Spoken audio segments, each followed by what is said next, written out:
some kind of Martian or something, aren't you? Do no harm. Jenny Hayden. What the hell is that thing? Welcome to planet Earth. Jeff Bridges is Starman, next Saturday, 7:45 on 1. Tonight on Saturday Night Clive, I'll be asking this man, Colonel Oliver North, why he keeps calling interviewers by their first name. Clive, I never at any stage call any interviewer by their first name. But Clive, you look doubtful. Clive, would I lie to you? Clive, what's the matter with you? Now it's 9:15, time for the news and sport with Martyn Lewis and David Davies. A bag of weapons is found in a London street. The hunt is on for IRA terrorists. A follow-up search of lock-up garages uncovers explosives and bomb-making equipment. And the Conservative chairman claims a tactical victory as European plans for a maximum 48-hour working week are put on ice.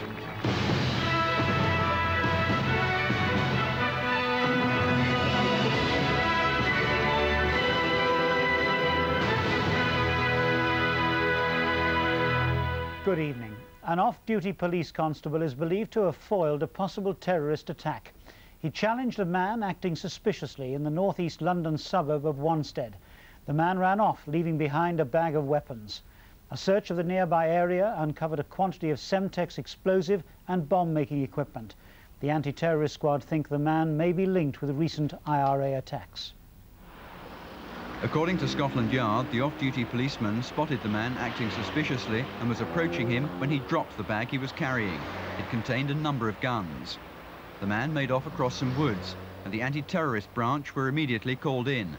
Their follow-up search took them to a row of lock-up garages nearby, where explosives and bomb-making equipment were found. The police are convinced the man was a member of an IRA cell, who may well have been collecting material from the cache to rendezvous with others and go and plant a bomb. One theory being considered is that he may have been the third member of the IRA gang, the bodyguard perhaps, which tried to kill members of the Blues and Royals band in St Albans 2 weeks ago. That attack ended in disaster for the terrorists when the two bombers, Patricia Black and Frank Ryan, were killed by their own device. It was the latest in a number of setbacks for the IRA in England. Patricia Black was buried in Belfast yesterday, and Frank Ryan's remains were returned to the province tonight for a funeral within the next few days. Scotland Yard suspect the IRA intended to stage an attack on the mainland last night to show they still have the capacity to strike here. A big anti-terrorist operation is continuing across London tonight, although the police are giving few details. From what they have disclosed, it appears that a piece of quick thinking from an observant policeman may well have saved lives. The Conservative Party chairman, Chris Patten, says the government has won what it sees as a tactical victory over the proposed European Social Charter. It's understood the proposals for a 48-hour working week and restricted Sunday working have been shelved for the time being. The government believes they would lead to job losses. An opinion poll for tomorrow's Sunday Times suggests that Labour has a 2% lead over the Conservatives. The Mori poll gives the Tories 40%, Labour 42%, the Liberal Democrats 15%, the Greens 1%, and others 2%. The survey has a margin of error of plus or minus 2%. 5 of the 6 most recent opinion polls have given Labour a 1 or 2% lead. Mr Patten told the Conservative Students' Conference that if Neil Kinnock were conducting the Maastricht negotiations, he'd be surrendering everything to the rest of Europe. John Major would only sign a deal if it was in Britain's interests. And on the separate negotiations over the working week, he suggested Britain had now got enough support to put off for the time being proposals for a 48-hour ceiling. I think we've got understanding among our European colleagues of the powerful argument that we've been putting forward. Some of the propositions we've been arguing against have been the sort of policies which did so much damage to Britain in the 1960s and 70s. Labour said ministers were being obstructive for purely political reasons. Instead of trying to appease their own right wing, the government should agree the general principles of the Social Charter, the levelling up of employment standards across the community, and then debate constructively the detail, which is what all other 11 EEC countries are doing. The Employment Secretary, Michael Howard, said it wouldn't be a failure for Britain if no agreement was reached at Maastricht. But the Foreign Office Minister, Tristan Garrell-Jones, said he didn't think that would happen, although he said Britain still wasn't happy with several parts of the treaty, including attempts to increase Europe's power over social policy. Britain does appear to be winning significant points in the pre-summit meetings. There's another important one tomorrow between John Major and the Dutch Prime Minister, who's a strong supporter of a federal Europe. But ministers know they'll have to make concessions too, and they're prepared for the summit talks to go on well into the night if necessary to reach agreement. The British government has long made it clear that it could not accept a maximum 48-hour working week. The plan was opposed too by British industry, which argued that it would add to costs and hamper efficiency. Day and night, 9,000 loaves an hour stream off this production line. The Mother's Pride bakery in East London depends on overtime. On average, workers do a 56-hour week. That's 8 hours more than the European Commission believes they should. Management say it's none of Brussels' business. In the area of labour negotiations and the area of working time, we think that ourselves as employers and the Bakers Union and the other unions representing parts of our workforce are quite capable and able to sort out what is best for the UK bread industry, as we've demonstrated over years past and can do in the future. This kind of legislation isn't really helpful. The shift workers in the British tradition have a relatively low basic pay rate. Some can triple their money on overtime. If the maximum hours rule was introduced, they'd have to take a pay cut, while 20% more people would need to be recruited. Earlier this month, in his Guildhall speech, the Prime Minister warned that the Working Time Directive could cost British industry £5 billion. It is not in the interests of Europe, and we cannot allow the community to extend its power to burden business with unnecessary proposals. Employment ministers from all community countries are due to reconvene next Tuesday to discuss the 48-hour week, but there seems no likelihood now of it being put to a vote.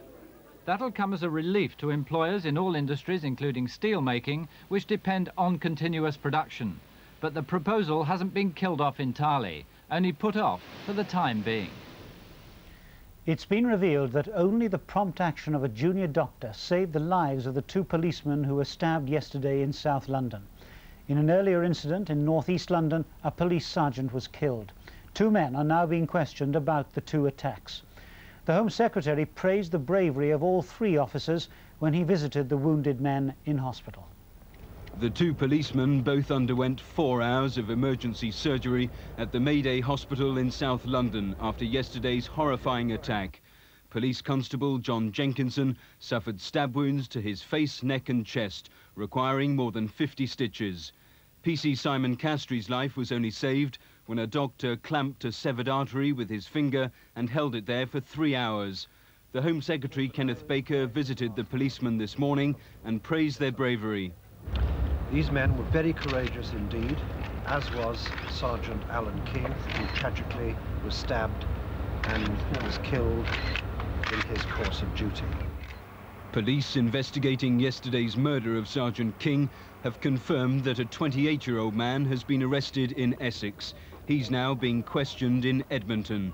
So too is another man in connection with the incident in Thornton Heath.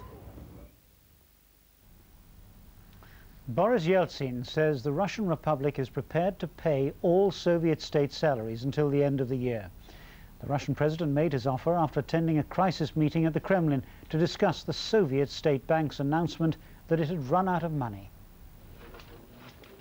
The immediate crisis over who will pay the wages of millions of Soviet state employees has been resolved. The Russian President, Boris Yeltsin, announced after today's crisis talks that he had agreed to bail the central government out. Russia takes upon itself the entire responsibility for paying wages in the army, science, culture and other central organizations. We guarantee that they'll get their wages. Mr. Yeltsin's price for this apparent generosity was Mr. Gorbachev's agreement to prune back his spending plans. It was the refusal of Mr. Yeltsin's supporters in the Soviet parliament to finance these plans that precipitated the crisis. On Thursday, they blocked massive new loans, which their spokesman described as a blank cheque for government overspending. The point is that the centre is a monster that gobbles up huge amounts of money, and we in the republics don't get any benefit from it. The most important outcome of today's talks may be the agreement to combine the Soviet and Russian budgets. This will give Mr. Yeltsin effective control over not just his own spending plans, but those of the other 11 Soviet republics, which were not even represented at today's meeting. But Mr. Yeltsin's control of the country's finances has not solved the immediate shortage of cash.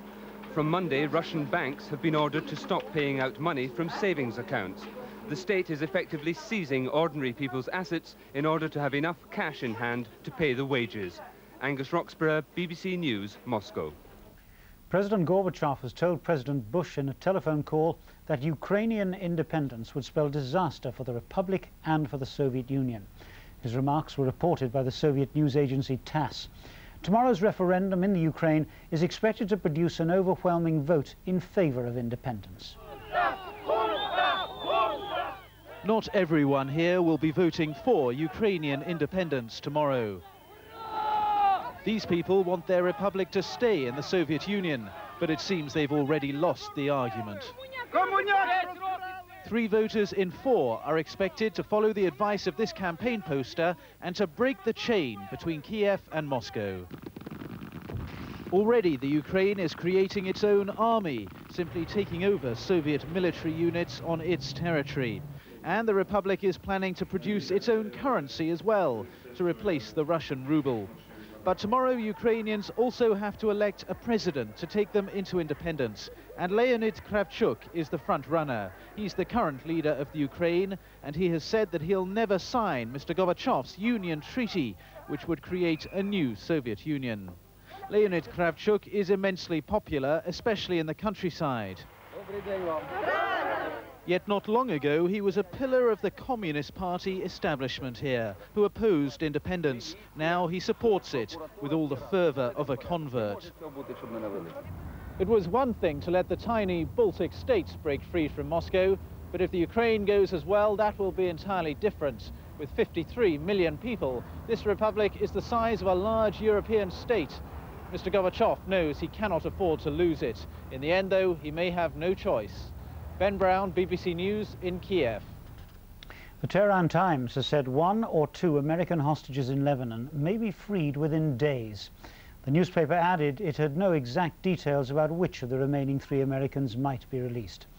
The announcement coincides with the return to the region of the United Nations hostage negotiator Gian Domenico Pico. The newspaper, which often reflects the views of Iranian President Hashemi Rafsanjani, says hectic activities are underway to free 1, maybe 2 American hostages. The matter is complicated, it says, but releases are expected within a few days. Diplomats in the area say they expect Joseph Scipio, kidnapped in 1986, and Alan Steen, taken the following year, to be released soon. Terry Waite, released earlier this month, carried a message from the kidnappers saying the 2 Americans would be freed, followed by Terry Anderson, the longest-held hostage, and that all 3 would be home by the end of the year. Pointing to an early release, UN hostage envoy Gian Domenico Pico, who's brokered all the recent releases, has arrived back in the area. That, says a diplomat, means things are moving. Keith Graves, BBC News, Nicosia. In South Africa, preliminary talks on the country's political future have ended. Both the government and the ANC said the 2 days of discussions were a watershed in the country's history. The talks were designed to pave the way for next month's constitutional conference. Both sides said they hoped that the Pan-Africanist Congress, who walked out to the meeting earlier today, would take part in the final cross-party negotiations. The rescue services in California are continuing their search for bodies after a series of traffic pile-ups during a dust storm. 16 people are known to have died when about 250 vehicles ran into each other. The crashes covered a 4-mile stretch of Interstate Highway 5, one of the main routes between Los Angeles and San Francisco. It was busy because of the Thanksgiving holiday. Survivors say the sudden dust storm reduced visibility to nil. Now, with news of today's sport, here's David Davis. Leeds United have retained their leadership of the English First Division, but only after their home game with Everton produced a dramatic finale. With 20 minutes left, their defender Chris Fairclough was sent off as tempers flared. Rod Wallace still managed to win the game for Leeds with the only goal 3 minutes from the end. Manchester United are still just a point behind Leeds after an impressive win at Crystal Palace, who actually scored first when McGoldrick's cross was met by Mortimer. But within 10 minutes, United were level in spectacular fashion. Ryan Giggs' stunning shot coming back off the bar, Webb just couldn't miss. In the second half, Giggs involved again as United went ahead, his pass and McClare's adroit turn and shot exposing Palace's defensive shortcomings.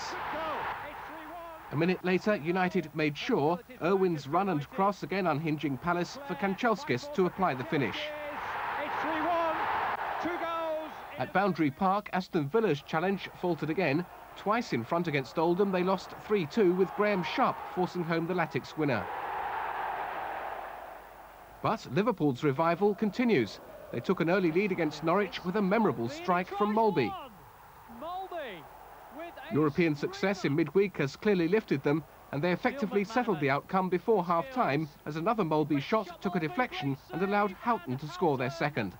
Liverpool now unbeaten in 6 matches. But Liverpool remain outside the top 6 in the English First Division. A 7-point gap now divides Manchester United in second place from Manchester City, who stay third after a goalless draw with Wimbledon. Sheffield Wednesday climbed to fourth after a 2-1 victory at West Ham. In Scotland, a Scott Crabb penalty for the leaders' Hearts was enough to beat Airdrie. Richard Gough got one of 2 Rangers goals in the second half that earned victory at Motherwell. At the top of the Premier League, only Aberdeen of the leading 5 failed to win. They were held to a 1-1 draw by Falkirk. Salford are through to the semi-finals of Rugby League's Regal Trophy after a shock victory over the competition favourites Wigan. Salford had to come from behind after an opportunist try from their captain Dean Bell had given Wigan a 12-4 half-time lead. But they dominated the second half, scoring 4 tries, the third from the former Welsh Rugby Union international, Adrian Hadley. They then made sure of victory in the closing minutes when Peter Williams collected a high punt and Tex Evans scored his second try of the game. Salford 24, Wigan 14. The junior club Thurrock provided the shock of the day in Rugby Union's Pilkington Cup, knocking out First Division London Irish. Elsewhere, well, the England centre Jeremy Guscott marked his first appearance of the season for Bath with 2 tries in their convincing victory over Nottingham. But neither could better the one which put Gloucester on the way to victory in the all-First Division tie at Rugby. Gloucester's speed of thought and sleight of hand putting Matthews over unopposed. Final score, Rugby 3, Gloucester 23. Australia are poised to take a large first innings lead in the first test against India in Brisbane. An innings of 94 by opener Mark Taylor guided Australia to 235 for 2, just 4 runs behind the Indian total. The British golfer Stephen Richardson is the joint leader after 3 rounds of the Australian Open Championship in Melbourne. He's 4 under par, level with the Australian Roger Davies.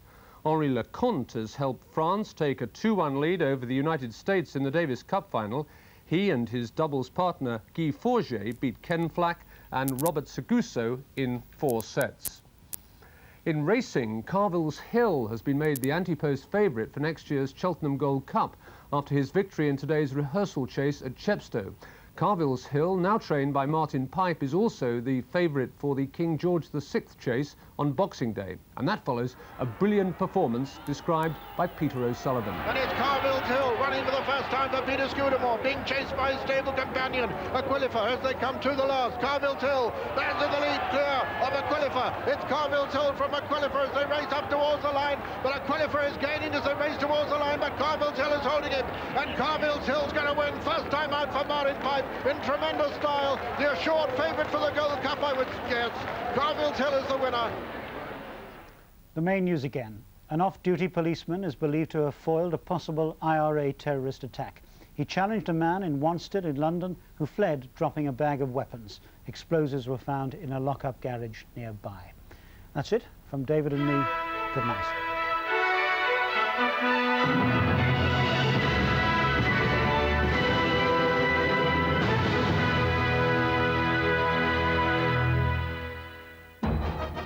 A year after the Tories ditched her, Margaret Thatcher can still steal the show, while her shadow still looms over her successor. John Major was put into number 10 to win the next election. Can he do it? Tomorrow, Chris Patten, the Conservative chairman, goes on the record about the Prime Minister and the party he leads. That's On the Record, 1 o'clock, BBC1. Good evening. It's a quiet spell of weather coming up for the next few days, with high pressure ruling things over much of Europe in actual fact. But weather can be significantly different from place to place. For instance, in Amsterdam today, glorious sunshine, 7 degrees, but either side of it, not all that far away either, it was very misty with fog, rather reluctant to clear. And that's the problem we've got as we run through this next week. Well, tonight, very misty indeed upon the higher ground, some fog patches forming on lower ground as well as the night goes along, and almost anywhere there could be the odd patch of rain and drizzle. Up in the northwest of Scotland,